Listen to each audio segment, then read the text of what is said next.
ሰላም ጤና ይስጥልን የተከበራችሁ ቤተሰቦቻችን እንደምን አድራችኋል? የጧቱን አበይት መረጃ ወደ እናንተ እናደርሳለን። አብራችሁን ቆዩ። በደቡብ ኢትዮጵያ ክልል ቀደም ሲል የጸጥታ ስጋት በነበራቸው የጋሞና ጋርዱላ ዞኖች የመከላከያ ሰራዊት ለቆ መውጣቱን ተከትሎ ግጭቶች ማገርሸታቸውን ነዋሪዎችና የክልሉ ባለስልጣናት አስታወቁ። ሰራዊቱ አካባቢዎቹን ለቆ የወጣው በሰሜን ኢትዮጵያ ካለው ወቅታዊ ሁኔታ ጋር በተያያዘ እንደሆነ ተመልክቷል።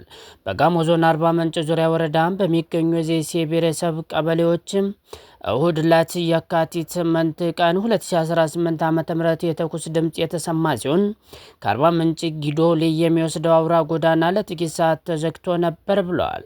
ችግሩ ከራስን በራስ የማስተዳደር ጥያቄ ጋር የተያያዘ እንደሆነ የተገለጸ ሲሆን በአሁኑ ወቅት የክልሉ አድማ ብተና ኃይልና የዞኑ ፖሊስ አካባቢውን በማረጋጋት ላይ መሆናቸው ተናግሯል። በተመሳሳይ በጋርዱላ ዞን ደራሼ ወረዳ የሚገኙ 3 ቀበሌዎች ውስጥ ከማንነት ከእርሻና ከግጦሽ መሬት ጋር በተያያዘ እርስ በርስ ግጭት ተቀስቅሷል።